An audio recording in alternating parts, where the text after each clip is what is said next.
The dust rose in clouds around Rachel Norwood's boots as she stepped off the stagecoach in Val Verde, Texas, knowing that her sister's lies had already arrived before her. She had written to her aunt 3 weeks prior asking for a place to stay, and even in that letter, she could feel Caroline's poison seeping through every relationship she had left, spreading the cruel fiction that Rachel's body was broken, that she could never bear children, that no decent man would ever want her. The summer heat of 1878 pressed down on Val Verde like a heavy blanket, the kind that made everything shimmer and waver in the distance. Rachel adjusted her traveling hat and scanned the street, looking for her Aunt Martha's familiar face among the handful of people milling about the depot. Instead, she found only curious stares and a few whispers that stopped the moment she made eye contact. Her heart sank. Caroline had been thorough. It had started 6 months ago when Rachel had confided in her older sister about her fears following a difficult illness. The doctor in Philadelphia had been vague, mentioning only that there might be complications in the future, nothing certain, nothing definite. But Caroline, bitter from her own failed engagement and jealous of Rachel's prospects, had twisted that private conversation into a weapon. By the time Rachel had recovered enough to rejoin society, the rumors had spread like wildfire through their social circles. No man would court a woman who couldn't give him children, they said. No family would accept such a daughter-in-law. Rachel had fled west to escape the suffocating judgment, to start fresh where no one knew her past. But Caroline, vindictive to the end, had written ahead to their aunt, to family friends, to anyone with a connection to Texas. The lie had traveled faster than any stagecoach. Miss Norwood? A weathered woman in her 50s approached, her face lined with sun and hard work. This was Aunt Martha, though Rachel barely recognized her from childhood memories. I am glad you arrived safely. The roads have been dangerous lately with the Comanche troubles up north. Thank you for having me, Aunt Martha. Rachel gathered her carpetbag and followed her aunt to a wagon hitched outside the general store. She wanted to ask if Martha had heard the rumors, but the tight set of her aunt's mouth suggested she already knew the answer. The ride to Martha's small ranch outside town passed in uncomfortable silence. The landscape rolled out in browns and dusty greens dotted with mesquite and prickly pear. It was beautiful in its own harsh way, so different from the manicured parks and cobblestone streets of Philadelphia. Rachel tried to see it as freedom rather than exile. Your sister wrote me a rather detailed letter, Martha finally said, as they turned onto a narrow trail. Said you had taken ill and that there were lasting consequences. Rachel's hands tightened on her bag. Caroline had no right to discuss my private medical matters with anyone. So it is true, then? I do not know if it is true or not, Rachel said, her voice sharper than she intended. The doctor said there might be difficulties. Might be, but Caroline took that uncertainty and turned it into a death sentence for my future. Martha was quiet for a long moment, the wagon wheels creaking over the rutted path. People in small towns talk, Rachel. Word spreads fast out here. Caroline's letter went to more than just me. Of course it had. Rachel felt the familiar burn of tears behind her eyes but refused to let them fall. She had cried enough over her sister's betrayal. Then I suppose I will have to prove them all wrong. How do you mean to do that? By living my life as I see fit, by not hiding away in shame over something that may never even happen. Rachel lifted her chin, trying to project more confidence than she felt. I will not let Caroline's cruelty define me. Martha's expression softened slightly. You have more spirit than I expected. You will need it out here. The ranch was modest, a small wooden house with a barn and a few outbuildings scattered across several acres. A handful of cattle grazed in a fenced pasture, and chickens scratched in the dirt near the house. It was humble, but it looked like home, or at least like it could become one. Over the next few days, Rachel settled into the rhythm of ranch life. She helped Martha with the cooking and cleaning, learned to gather eggs without getting pecked, and discovered that physical labor left her too tired to dwell on her troubles. But she could not escape the knowledge that her reputation had preceded her into every corner of Val Verde. It became clear when she accompanied Martha into town the following Saturday. They needed supplies from the general store, and Rachel had hoped to see more of her new home. Instead, she found herself the subject of pitying looks and hushed conversations. A group of women outside the mercantile fell silent as she passed, then immediately resumed talking the moment she entered the store. She heard the word Barren whispered like a curse. Rachel kept her head high and focused on the shopping list, determined not to give them the satisfaction of seeing her upset. She was examining a bolt of fabric when she felt someone's presence behind her. "Miss Norwood, is it not?" The voice belonged to a portly man with a proprietor's apron and an obsequious smile. "I am Mr. Daniels, the store owner. I just wanted to say how sorry I was to hear about your condition. Such a tragedy for a young woman." Rachel turned slowly, fixing him with a cold stare. "I am not aware of having any condition that warrants sympathy, Mr. Daniels, but I appreciate your concern." His smile faltered. "Oh, but I thought, that is, your aunt's friends mentioned that you had suffered an illness that left you unable to bear children. I simply meant to express my condolences." "My health is no one's concern but my own," Rachel said firmly. "Now, if you would be so kind as to tally up these items, my aunt is waiting." She could feel the eyes of every customer in the store boring into her back as Mr. Daniels fumbled with the ledger. Her hands trembled slightly as she counted out the money, but she refused to hurry or show any sign of distress. When the transaction was complete, she gathered the parcels and walked out with measured steps, ignoring the whispers that followed her. Martha was waiting by the wagon, her expression sympathetic. "I am sorry, child. I had hoped people would have more sense than to gossip so openly." "It does not matter," Rachel lied. "Let them talk."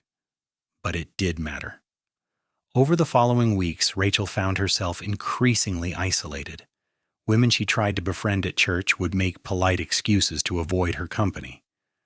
Men either treated her with exaggerated courtesy as if she were made of glass, or else ignored her entirely as if she had no value as a potential wife. The loneliness was crushing, made worse by the knowledge that it was all based on a lie she could not disprove. She was hanging laundry on a Wednesday morning in early September when she heard the sound of hoofbeats approaching the ranch. Rachel shaded her eyes against the sun and saw a rider coming up the trail, sitting tall in the saddle with the easy confidence of someone born to horses. As he drew closer, she could make out details. A man in his late 20s with sun-bronzed skin, dark hair that needed cutting, and eyes that were startlingly blue against his tanned face. He wore dusty range clothes and had a pair of well-maintained Colts strapped to his hips. The stranger pulled his horse to a stop near the fence and touched the brim of his hat. "Morning, madam. I am looking for Martha Norwood. I was told I might find work here." Rachel set down the laundry basket. "Mrs. Norwood is my aunt. She is inside. I can fetch her for you if you like." "I would appreciate that." He dismounted with fluid grace and looped his reins over the fence post. "Name is Harrison Hunt. I do ranch work, mostly breaking horses and mending fences. I heard in town that Mrs. Norwood might need a hand now that her usual hired man moved on." "I will get her." Rachel hurried into the house, oddly flustered by the encounter. There was something about the way Harrison Hunt had looked at her without pity or judgment, just straightforward courtesy that had caught her off guard. Martha came out to speak with him, and Rachel watched from the kitchen window as they talked. She could not hear the conversation, but she saw Martha nod several times and gesture toward the barn and outbuildings. After about 10 minutes, they shook hands, and Harrison led his horse toward the barn. "Well," Martha said as she came back inside, "we have ourselves a hired hand for a while. Harrison Hunt comes well recommended. He worked for the Henderson Ranch last season and did good work, apparently. We can certainly use the help with winter coming on." "Does he know?" Rachel asked quietly. "About me, I mean. About what people are saying." Martha paused in removing her shawl. "If he has been in town, he has likely heard something. But Harrison Hunt does not strike me as the gossiping type. He asked about work and wages, nothing more." Rachel nodded and returned to her chores, but she found her attention drifting throughout the day toward the barn where Harrison was working. She told herself it was just curiosity about the new hired hand, nothing more. But when he came to the house that evening for supper, she took extra care with her appearance, smoothing her hair and making sure her dress was neat. Harrison ate with the quiet efficiency of someone accustomed to eating alone, but he was not rude. When Martha asked him questions about his background, he answered politely. He was from Oklahoma originally, had worked ranches across Texas and New Mexico, and had no family to speak of beyond a sister married and settled in Santa Fe. He was 27 years old and had been making his own way since he was 15. "What brings you to Val Verde?" Martha asked, passing him the potatoes. "Just following the work, madam. I go where I am needed and stay as long as I am useful." His eyes flickered briefly to Rachel, then back to his plate. "I heard you had good land here and treated your workers fair. That is all a man can ask for."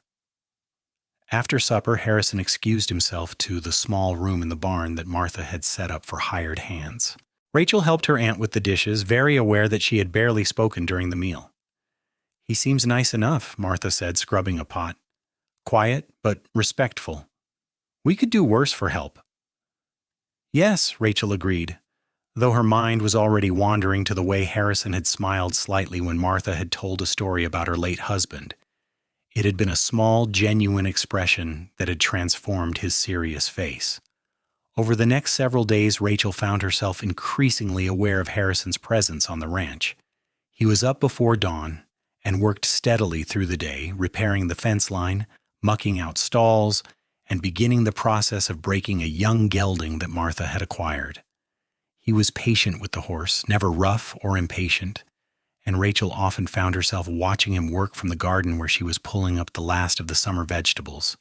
Harrison, for his part, seemed content to keep to himself. He was polite when their paths crossed, but did not seek out conversation. Rachel told herself she should be relieved. The last thing she needed was to develop feelings for a drifting cowboy who would move on in a few months. But there was something about him that drew her attention, a quiet strength and self-sufficiency that she found compelling. It was nearly 2 weeks before they had a real conversation beyond pleasantries. Rachel was in the barn collecting eggs when Harrison came in leading the gelding, both of them sweating from the afternoon's work. "He is coming along nicely," Rachel observed, keeping her distance from the still skittish horse. Getting there, Harrison ran a hand down the gelding's neck. "He has good instincts, just needed someone to show him he could trust people. A lot of fear in this one when I started, but he is learning." Rachel watched as Harrison unsaddled the horse with practiced efficiency. "Do you ever stay in one place for very long, Mr. Hunt?" "Not usually, no. Most ranches only need extra help for a season or two. And I like moving around, seeing different country." He glanced at her. "Though I admit your aunt's place has been more peaceful than most. It is nice." "Peaceful can be lonely, though," Rachel said before she could stop herself. Harrison paused in brushing down the gelding. "Yes, madam, it can be. But sometimes lonely is better than the alternative." She wondered what he meant by that, but did not ask. Instead, she finished gathering the eggs and headed back to the house, feeling his eyes on her back as she went. That evening, Martha mentioned that she needed to go into town the next day to pick up some supplies and discuss business with the bank. "Rachel, I am leaving you in charge of the ranch tomorrow. Harrison will be here working, so you will not be alone, but I trust you to keep things running smoothly." The thought of spending a full day with Harrison as the only other person around made Rachel's pulse quicken, though she tried not to show it. "Of course, Aunt Martha, I can manage." The next morning dawned clear and hot, promising another scorching day. Martha left early in the wagon, and Rachel set about her usual chores. She was in the garden by mid-morning when she heard a sharp cry from the direction of the barn. Dropping her hoe, she ran toward the sound and found Harrison sitting on the ground, his right hand clutched to his chest, blood seeping between his fingers. "What happened?" Rachel dropped to her knees beside him. "Damned gelding spooked and knocked me into the fence rail," Harrison said through gritted teeth. "Caught my hand on a nail. It is not bad." But when he moved his hand, Rachel could see a deep gash across his palm that was bleeding freely. "That needs to be cleaned and bandaged properly. Come up to the house." "I can manage it myself." "Do not be stubborn, Mr. Hunt. You cannot wrap your own hand properly with one good hand." Rachel stood and offered him her other arm. Come on." Reluctantly, Harrison let her help him to his feet and guide him to the house. In the kitchen, she pumped water into a basin and retrieved the medical supplies Martha kept in a cabinet. Harrison sat at the table, his jaw tight with pain, as Rachel carefully cleaned the wound. "This is going to hurt," she warned, reaching for the whiskey Martha kept for medicinal purposes. "I have had worse." But he hissed through his teeth when she poured the alcohol over the gash. Rachel worked quickly and efficiently, surprised at how steady her hands were despite her racing heart. She was very conscious of Harrison's proximity, of his sharp intake of breath as she touched him, of the corded muscles in his forearm as she wrapped clean bandages around his palm. "There," she said, finally tying off the bandage. "You should keep it clean and change the dressing every day. If it shows signs of infection, we will need to get the doctor." "Thank you, Miss Norwood." Harrison flexed his fingers experimentally. "You have done this before." "My mother was often ill before she passed. I learned basic nursing care." Rachel began putting away the supplies, needing something to do with her hands. "You should rest for the remainder of the day. That hand needs time to start healing." "I have work to finish." "The work will still be there tomorrow," Rachel said firmly. "If you push yourself and tear that wound open again, you will be useless for a week. Better to take one afternoon off?" Harrison looked like he wanted to argue, but finally nodded. "I suppose you have a point." An awkward silence fell between them. Rachel busied herself making coffee, aware that Harrison was watching her with those unsettlingly blue eyes. "Can I ask you something, Miss Norwood?" Harrison said finally. "I suppose." "Why did you come to Val Verde? You do not seem like someone who belongs out here in ranch country." Rachel poured coffee into 2 cups, considering her answer. "I needed to get away from Philadelphia. Things had become complicated there." "Complicated how?" She handed him a cup and sat down across the table, studying his face.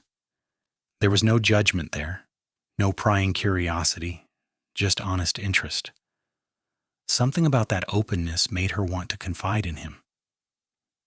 "My sister spread a rumor about me," Rachel said quietly. "She told everyone that I'm barren, that I can never have children.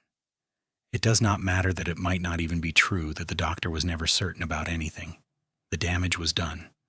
No man in Philadelphia would consider courting me after that, so I came here to start over." Harrison's expression did not change. He simply took a sip of coffee and nodded.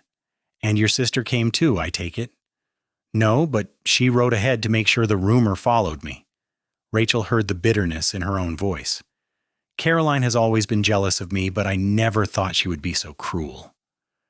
"Some people carry meanness in them like a disease," Harrison said. "They spread it around because making others miserable is the only thing that makes them feel better." "You do not seem surprised or shocked by what I told you." Harrison shrugged. "I figure a person's medical business is their own concern. Whether you can have children or not is not anyone else's business, Miss Norwood. Any man worth his salt would not care about such things." The simple, matter-of-fact way he said it made Rachel's throat tighten with unexpected emotion. In all the months since Caroline's betrayal, no one had simply dismissed the rumor as unimportant. Everyone had treated it as a tragedy or a scandal or a mark of shame.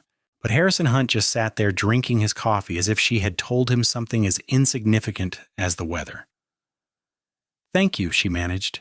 "You do not know how much it means to hear someone say that." "I only spoke the truth." Harrison set down his cup. "People put too much stock in gossip and not enough in a person's character. From what I have seen, you are kind and hardworking and decent. That should matter more than any rumor." They talked for another hour, the conversation flowing more easily than Rachel had expected. Harrison told her about his travels, about the different ranches he had worked and the places he had seen. She told him about Philadelphia, about her life before illness and betrayal had upended everything. It was the first real conversation she had had with anyone since arriving in Val Verde, and Rachel realized how starved she had been for genuine human connection. When Martha returned that evening, she found them sitting on the porch, Rachel mending one of Harrison's shirts while he carefully braided new reins from strips of leather using mostly his good hand. Martha's eyebrows rose slightly at the domestic scene, but she said nothing beyond asking about Harrison's injury and approving of Rachel's treatment. That night, lying in bed, Rachel replayed the day's conversations in her mind. Harrison Hunt was unlike anyone she had ever met. He was straightforward and honest, with no pretense or hidden agendas, and he had been the first person to suggest that her supposed barrenness should not define her worth. The memory of his words warmed something inside her that had been cold since Carolyn's betrayal. Over the following weeks, Rachel and Harrison spent more time together. She would bring him lunch while he worked in the far pastures. He taught her how to handle horses safely and showed her the best fishing spots along the creek that ran through Martha's property. They talked easily now, sharing stories and opinions, and Rachel found herself laughing more than she had in months. Martha noticed, of course. One evening after Harrison had gone to the barn, she fixed Rachel with a knowing look. "You are growing fond of him." Rachel felt heat rise in her cheeks. "He is a good man." "He is a drifter, Rachel. Come spring, he will move on to the next ranch and the next job. Do not give him your heart unless you are prepared to lose it." "I know what he is," Rachel said quietly, "but he treats me like a person, not like damaged goods." "Do you know how rare that is?" Martha's expression softened. "I do. But be careful, child. Heartbreak out here is just as painful as it was in Philadelphia." But Rachel found she could not be careful where Harrison was concerned. He had become the bright spot in her days, the person she looked forward to seeing each morning. And unless she was very much mistaken, he felt something for her too. She caught him watching her sometimes with an expression that made her breath catch. When their hands accidentally touched passing tools or plates at dinner, the contact lingered just a moment longer than necessary. It all came to a head one October afternoon when Rachel convinced Harrison to take a break from his work and go riding with her. Martha had agreed to let Rachel use her gentle mare, and Harrison saddled the now mostly broken gelding for himself. They rode out across the ranch land toward the line of hills that marked the western boundary. The autumn air was finally cooling from the brutal summer heat, and the landscape had taken on golden tones. Rachel felt almost giddy with freedom as they cantered across the open ground, the wind whipping her hair free from its pins. When they reached the hills, they dismounted and let the horses graze while they sat on a flat rock overlooking the valley. "I never thought I could love Texas," Rachel said, gazing out at the vast expanse, "but it grows on you." "It does have a way of getting under your skin," Harrison agreed. He was sitting close enough that their shoulders almost touched. "I have been through a lot of territory, but Texas might be my favorite." "Will you stay here for the winter?" Harrison was quiet for a moment. "Your aunt has offered me steady work through the spring. I'm thinking about taking her up on it." Rachel's heart leapt, but she tried to keep her voice casual. "That would be nice. Martha could certainly use the help, especially when the weather turns." "That is not the only reason I'm thinking about staying." Harrison turned to look at her, his blue eyes intense. "Rachel, I need to say something, and I need you to hear me out." She nodded, not trusting her voice. "Not trusting. I know I'm not much," Harrison continued. "I do not have land or money or prospects beyond the work of my hands. I am a drifter who has spent most of his adult life moving from place to place, but since I met you, I have been thinking about staying put, about putting down roots somewhere." "Harrison, let me finish." He took a breath. "I have heard the gossip in town about you. I know what people say, what your sister claimed, and I want you to know that I do not care. Even if it is true, even if you can never have children, it does not matter to me. You matter. The woman you are, your kindness and strength and spirit, that is what I care about." Rachel felt tears spilling down her cheeks. "Do you mean that?" "I have never been more serious about anything in my life." Harrison reached out with his good hand and gently wiped away her tears. "I am falling in love with you, Rachel Norwood. And if you will have me, if you could see yourself with a cowboy who has nothing but a horse and a good pair of boots to his name, then I would count myself the luckiest man alive. I do not care about money or land, Rachel said, her voice shaking. I care about you. I have been falling in love with you too, Harrison. I tried not to because I was afraid you would leave, afraid to let myself hope that someone could want me despite everything, but I cannot help it. I love you. Harrison pulled her into his arms, and Rachel went willingly, pressing her face against his chest and breathing in the scent of leather and horses and sun-warmed cotton. His heart was pounding as hard as hers. I need you to understand something, Rachel said, pulling back slightly to look up at him. I honestly do not know if I can have children. The doctor in Philadelphia was not certain about anything, but there is a possibility that I cannot. If that matters to you, if it would make you regret this later, then we should be honest about it now. Harrison cupped her face in his hands, his bandaged palm rough against her cheek. Some things are no one's business, he said firmly. Not the town's business, not your sister's business, not anyone's business but ours. If we have children, we will be blessed. If we do not, we will still have each other, and that will be enough, more than enough. Rachel kissed him then, pouring all her pent-up emotion and gratitude and love into that contact. Harrison responded with a gentleness that made her heart ache, his arms wrapping around her as if she were something precious and fragile. When they finally broke apart, both were breathing hard. I should ask your aunt for permission to court you properly, Harrison said, his forehead resting against hers, and she already knows how we feel. She warned me about giving my heart to a drifter. Then I will have to prove to her that I'm a drifter no more. Harrison smiled, and Rachel saw her future reflected in his eyes. I am done moving around, Rachel. Where you are is where I want to be. They rode back to the ranch as the sun was setting, hands clasped together between their horses.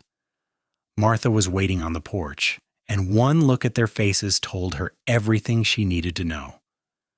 I suppose I should expect a conversation from you soon, Mr. Hunt?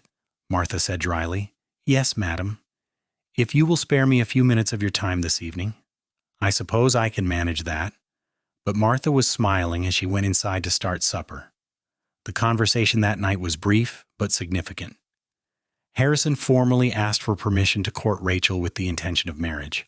Martha, who had clearly seen this coming for weeks, gave her blessing with the condition that they wait at least until spring to wed, to make sure they were both certain. I am certain now, Rachel protested. I know you are, child, but let people see that Harrison is serious, that he is staying. It will help quiet some of the gossip. Martha looked between them, and it will give you both time to plan a proper future together. Rachel wanted to argue that she did not care about the gossip, but she understood her aunt's wisdom. The months of waiting would prove to Val Verde that Harrison Hunt was not taking advantage of a desperate woman, but rather making a deliberate choice to build a life with her. The news of their courtship spread through Val Verde within days, as all news did in small towns. The reaction was mixed. Some people were scandalized that a drifting cowboy would court a woman rumored to be barren. Others saw it as a convenient arrangement, a man with no prospects settling for a woman no one else wanted. But a few, a precious few, seemed genuinely happy for them. Harrison bore the gossip with the same equanimity he showed toward most things. When men at the saloon made snide comments about what kind of man would marry a barren woman, he simply fixed them with a cold stare and said, "Some things are no one's business." His reputation as someone not to be trifled with, combined with his skill with those colts on his hips, generally ended the conversation quickly. Rachel found the gossip harder to bear, but having Harrison's support made all the difference. He was unfailingly attentive during their courtship, calling on her properly in the evenings and taking her into town for church on Sundays with his head held high. He was claiming her publicly, and Rachel loved him all the more for it. Winter came to Val Verde with cold winds and occasional hard freezes. Harrison proved his worth around the ranch a dozen times over, keeping the animals healthy and the buildings in good repair. He also began making plans for the future, discussing with Martha the possibility of leasing some of her land to start his own small operation. He had savings from years of work, carefully hoarded, and he was determined to have something to offer Rachel beyond just himself. Christmas arrived with clear skies and crisp air, Martha invited a few neighbors for dinner, and Rachel cooked for days preparing the feast. Harrison surprised her with a gift, a delicate silver locket he had ordered from San Antonio.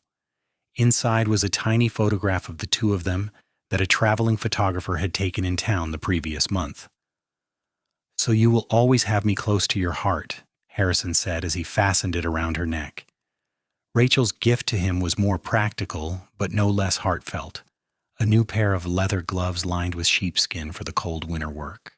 But she also gave him a letter, pages of her feelings written out in careful script, all the things she had trouble saying aloud.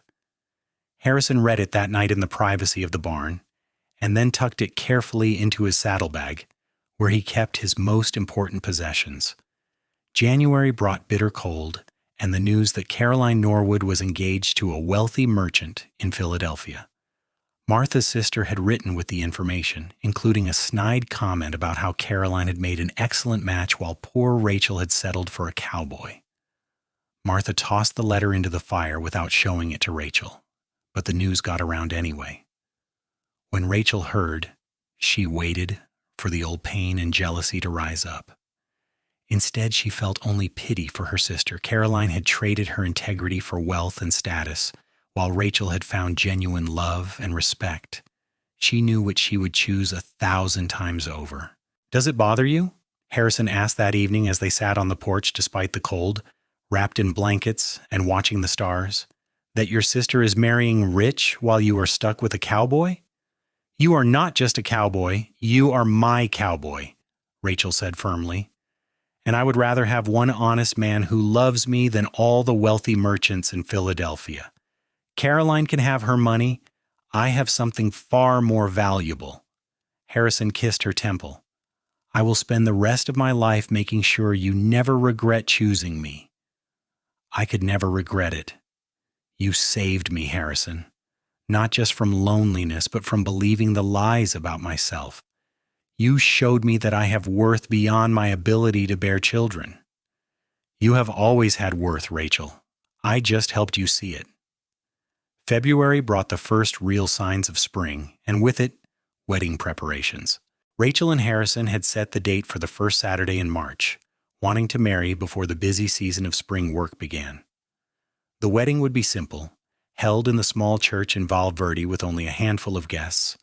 Rachel did not care about the spectacle. She only cared about becoming Harrison's wife, but the town had not finished testing them. A week before the wedding, Mrs. Daniels, the mercantile owner's wife, approached Rachel after church with a look of false concern. "My dear Miss Norwood, I feel I must speak to you about this upcoming marriage. Are you quite certain that Mr. Hunt understands your situation? It seems cruel to trap a man into a childless marriage without making sure he fully comprehends what he is giving up." Rachel felt Harrison tense beside her, but she laid a gentle hand on his arm. "Mr. Hunt is fully aware of all aspects of my health, Mrs. Daniels, and I would thank you to keep your concerns to yourself. My marriage is not your business. I am only thinking of what is best for all involved." "No," Rachel said clearly, her voice carrying across the churchyard. "You are indulging in gossip and cruelty disguised as concern. My sister started a rumor based on incomplete information, and people like you have perpetuated it without thought for the damage it causes. Whether I can have children or not is a matter between my future husband and myself. It is not anyone else's business." Mrs. Daniels drew herself up indignantly. "Well, I never." "Perhaps you should have," Harrison said coldly. "Maybe if more people never engaged in vicious gossip, the world would be a kinder place. Now, if you will excuse us, madam, my fiancé and I have a wedding to prepare for." He guided Rachel away, his hand firm and steady on her back. As they walked to the wagon, Rachel heard Mrs. Daniels sputtering to her friends, but she also heard a few people chuckling at the woman's comeuppance. The Reverend himself nodded approvingly at them as they passed. "I am sorry," Rachel said once they were alone. "I should not have let her get to me." "You did not let her get to you. You stood up for yourself, for us. I was proud of you." Harrison helped her into the wagon. "Let them talk, Rachel. After we are married and happy, their words will not matter." The wedding day dawned clear and beautiful. the Texas sky a brilliant blue overhead. Rachel wore a simple cream-colored dress that Martha had helped her sew, with wildflowers in her hair that Harrison had picked that morning. She had never felt more beautiful or more certain of anything in her life. The church was half full, a better turnout than Rachel had expected given the ongoing gossip. Aunt Martha sat in the front pew, beaming with pride. A few of Martha's neighbors attended, along with some of the ranch hands who had worked with Harrison over the winter. But Rachel only had eyes for the man waiting for her at the altar. Harrison wore a new suit, clearly uncomfortable in the formal clothes, but he looked impossibly handsome. His eyes never left Rachel's face as she walked down the aisle, and when she reached him, he took her hands with a grip that was both gentle and firm. Reverend Matthews kept the ceremony short and sweet, speaking about love and commitment and the importance of standing together against the trials of life. When he asked if anyone objected to the union, there was a tense moment of silence, but no one spoke up. Rachel felt Harrison's hands tighten on hers, ready to defend their right to marry if necessary. "Do you, Harrison Hunt, take Rachel Norwood to be your lawfully wedded wife, to have and to hold from this day forward, for better or worse, for richer or poorer, in sickness and in health, until death do you part?" "I do," Harrison said clearly, his voice strong and certain. "And do you, Rachel Norwood, take Harrison Hunt to be your lawfully wedded husband, to have and to hold from this day forward, for better or worse, for richer or poorer, in sickness and in health, until death do you part?" "I do," Rachel said, feeling tears of joy on her cheeks. "Then, by the power vested in me by the state of Texas and Almighty God, I pronounce you husband and wife. Harrison, you may kiss your bride." Harrison pulled Rachel into his arms and kissed her with a passion that made her blush, and several people in the congregation chuckle. When they finally broke apart, they were both smiling so widely it almost hurt. They walked back down the aisle together as husband and wife, and Rachel felt as if she were floating. Outside the church, well-wishers threw rice and offered congratulations. Even some of the people who had been coldest to Rachel seemed caught up in the joy of the moment, offering genuine smiles and handshakes. The reception was held at Martha's ranch, a simple affair with food and music and dancing.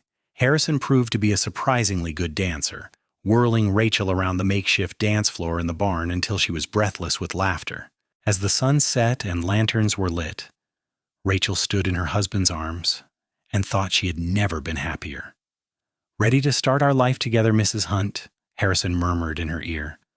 "More than ready," Rachel replied, kissing him softly. They had worked out an arrangement with Martha. Harrison would continue managing the ranch, but they would also lease 20 acres on the far side of the property where Harrison planned to build them a home and start raising horses. It was modest, but it was theirs, a future they were building together. The first year of marriage was both harder and more wonderful than Rachel had expected. Building the house took months of backbreaking labor, but they worked side by side, creating something that was truly theirs. The small structure that gradually took shape had 2 rooms to start, with plans to add more as they could afford it. Rachel learned to help with the heavy work, discovering reserves of strength she had not known she possessed. The gossip about them gradually died down as people found new scandals to discuss. Harrison's steadiness and hard work earned him respect in Val Verde, and Rachel's refusal to be cowed by rumor eventually won over even some of her harshest critics. They were not fully accepted by everyone, but they had friends, and that was enough.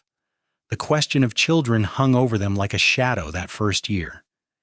Every month that Rachel's courses came, she felt a mixture of disappointment and guilt. Harrison never said anything, never made her feel inadequate, but Rachel could not help wondering if he secretly hoped for a child, if he regretted his promises that it did not matter. It was nearly 18 months after their wedding when Rachel first suspected something was different. Her courses were late, which had happened before, but this time there was also a persistent queasiness in the mornings and an unusual fatigue.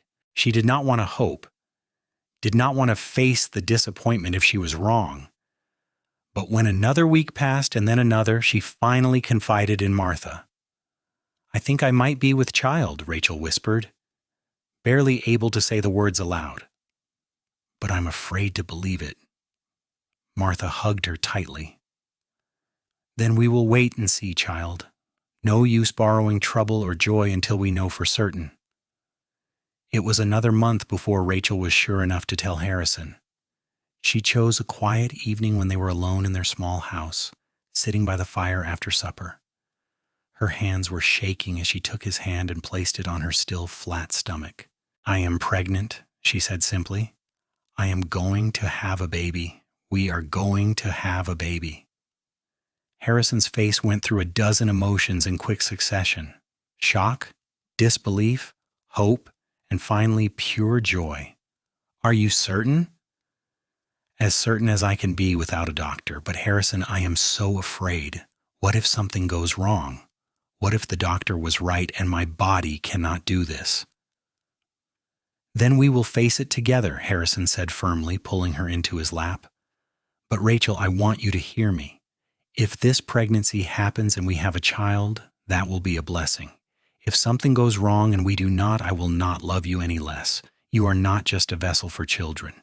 You are my wife, my partner, the woman I chose and will keep choosing every day of my life."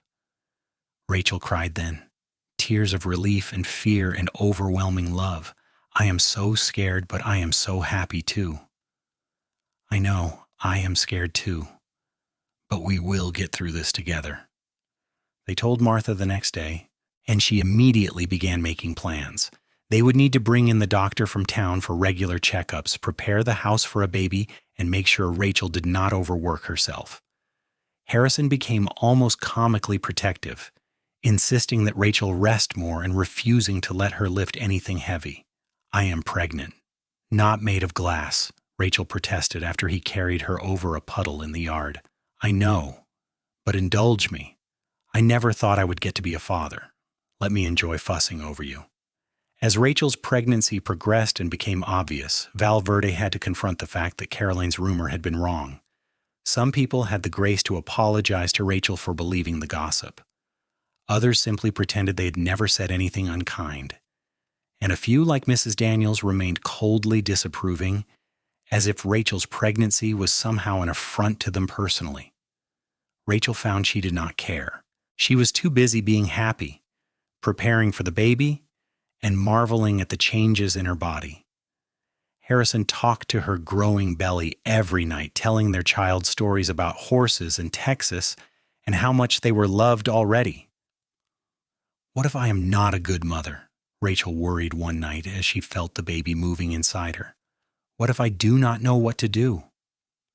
"Then we will figure it out together," Harrison said. His hand splayed across her swollen stomach, feeling the baby kick. "No one knows how to be a parent until they are one.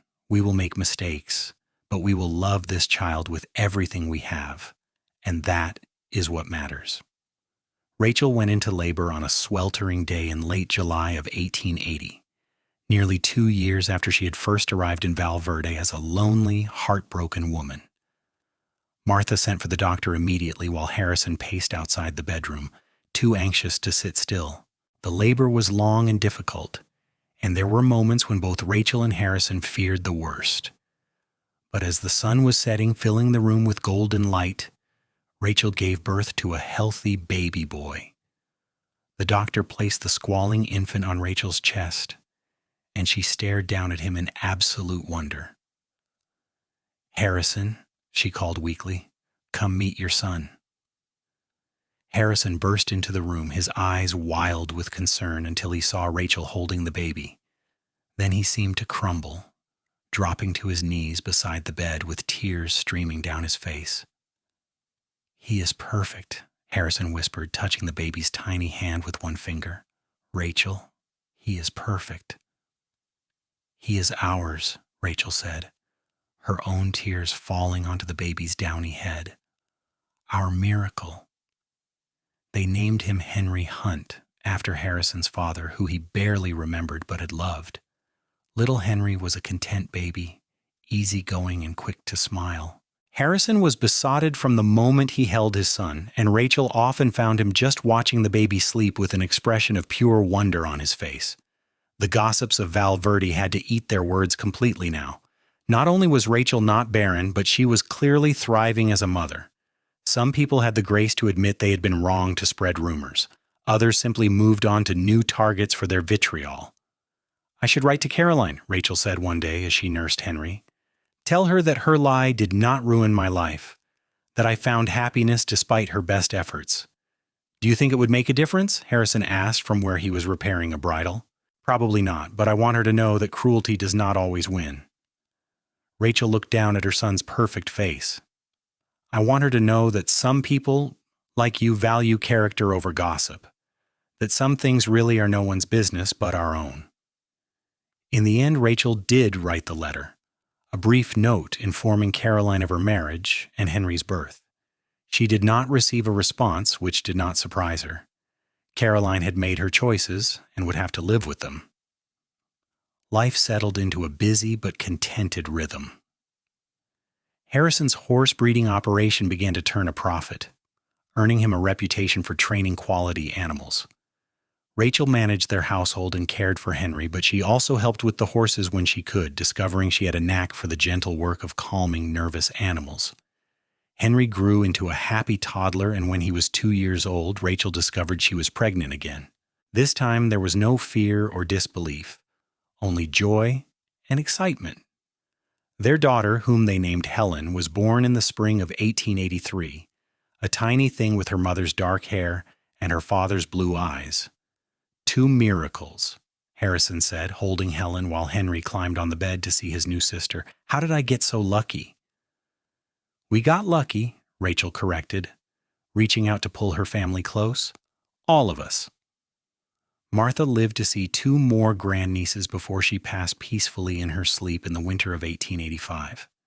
She left the ranch to Rachel and Harrison, who continued to build it into a prosperous operation.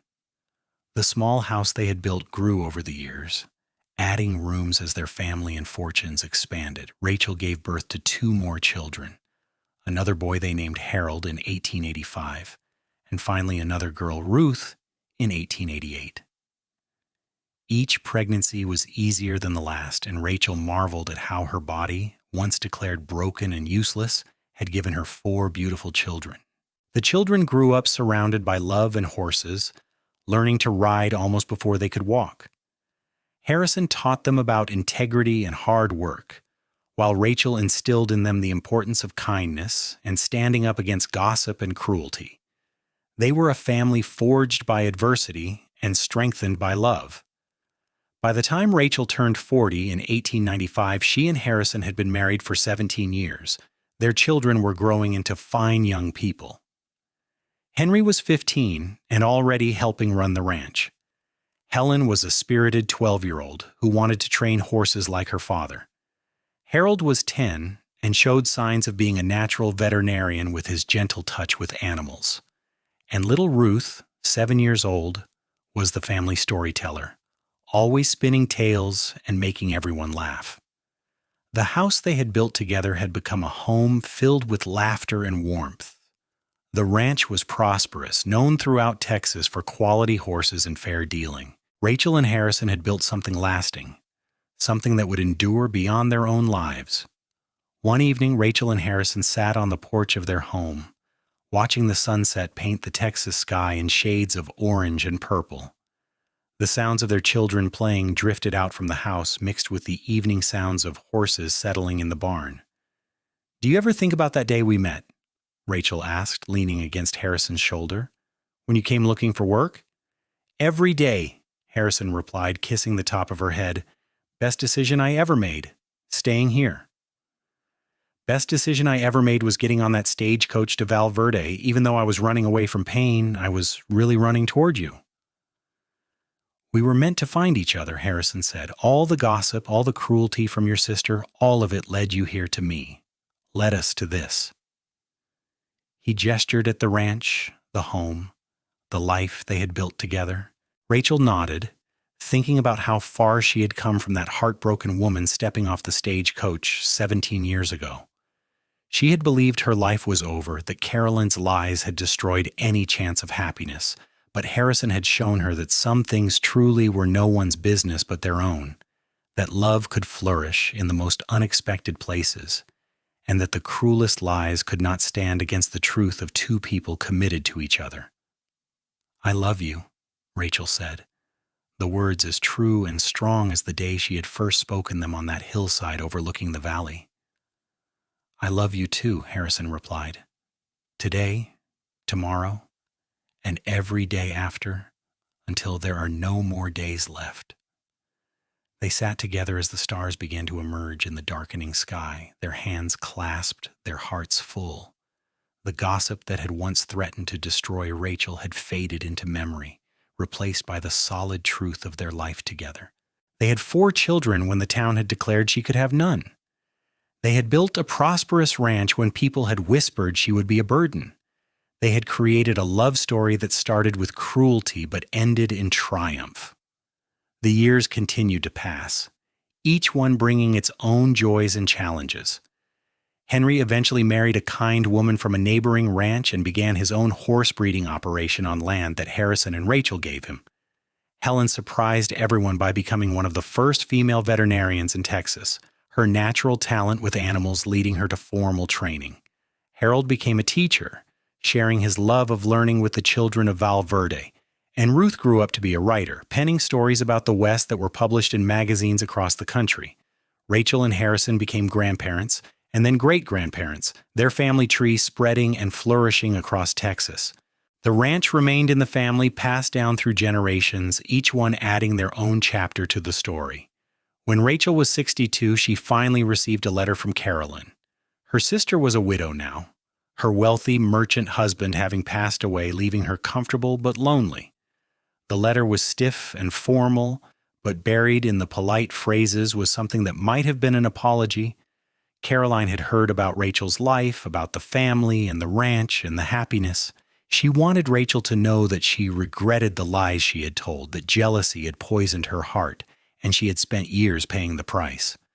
Rachel read the letter to Harrison, and they discussed it for a long time. In the end, Rachel wrote back, a careful letter that neither fully forgave nor condemned. She told Caroline about her life, about the 4 children and the grandchildren, about the love she had found with Harrison. She ended the letter by saying that while she could not forget the past, she hoped Carolyn had found some measure of peace. She never heard from Carolyn again, but Rachel felt a sense of closure. The sister who had tried to destroy her life had only succeeded in pushing her toward a better one. In a strange way, Rachel was almost grateful for Carolyn's cruelty. Without it, she might never have come to Texas, never have met Harrison, never have built the life that had exceeded her wildest dreams. Harrison and Rachel celebrated their 50th wedding anniversary in the spring of 1929. The ranch was filled with family for the occasion, children and grandchildren and great-grandchildren crowding into every available space. There was music and dancing and storytelling, and Rachel felt overwhelmed by the abundance of love surrounding her. 50 years, Harrison said, as they danced slowly in the barn where they had held their wedding reception half a century before. His hair was white now, his face deeply lined, but his eyes were still that startling blue, still filled with love when he looked at her. 50 years since I married the most remarkable woman I ever met. 50 years since you told me that some things are no one's business, Rachel replied, her own hair silver, her hands marked with age and work. You saved my life that day, Harrison. You gave me back my future. You gave me a future I never knew I could have, Harrison corrected. Before you, I was just drifting. You gave me a home, a family, a reason to stay in one place. You gave me everything.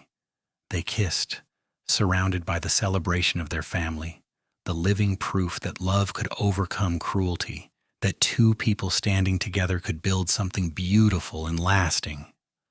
Rachel lived to see her 80th birthday, still sharp-minded and quick-witted despite her age. Harrison remained by her side through everything, their bond as strong in their later years as it had been in their youth. They would sit on the porch in the evenings holding hands and watching the sun set over the land they loved, content in the knowledge that they had lived a good life.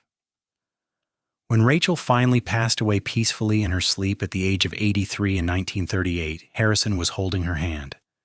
The funeral was one of the largest Val Verde had ever seen, with people coming from all over Texas to pay their respects to the woman who had overcome vicious gossip to build a legacy of love and family.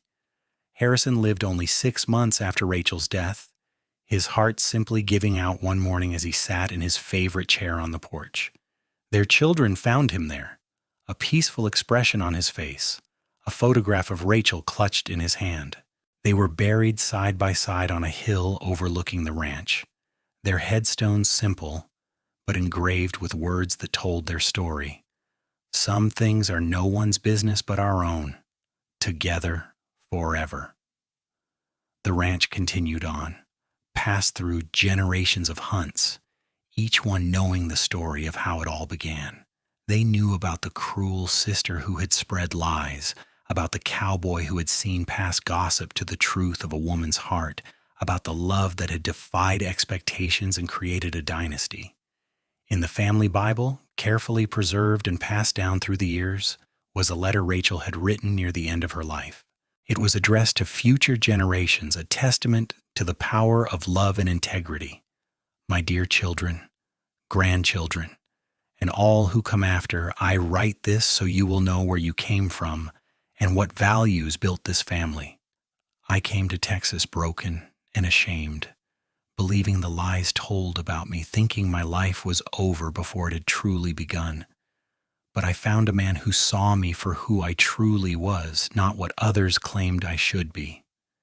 Harrison Hunt taught me that some things are no one's business but our own, that love is not conditional on perfection, and that the cruelest lies cannot stand against the truth of two people committed to each other. We built this ranch with our own hands, raised our children with love and integrity, and created a legacy that I hope will endure for generations. Remember always that gossip is a poison, but love is a cure. Stand up for yourselves and for each other. Value character over reputation, and know that you come from people who loved deeply and lived honestly. May you all be so blessed. With all my love, Rachel Hunt. And indeed, generations of Hunts did remember. The story of Rachel and Harrison became family legend, told and retold at gatherings, a reminder of where they had come from and what they valued. The ranch remained in the family for over 100 years, a testament to what two people could build when they refused to let the world define them. The small town of Val Verde, Texas, which had once whispered cruel rumors about a barren woman and the cowboy foolish enough to marry her, eventually forgot the gossip, but remembered the legacy. The Hunt family became one of the most respected in the region, known for integrity, hard work, and unwavering loyalty to each other. And sometimes on quiet evenings when the wind blew just right across the Texas plains, people swore they could see two figures sitting on the porch of the old Hunt house, holding hands and watching the sunset, their love enduring even beyond death, a reminder that some things truly are no one's business but our own, and that the greatest love stories often begin in the most unexpected places.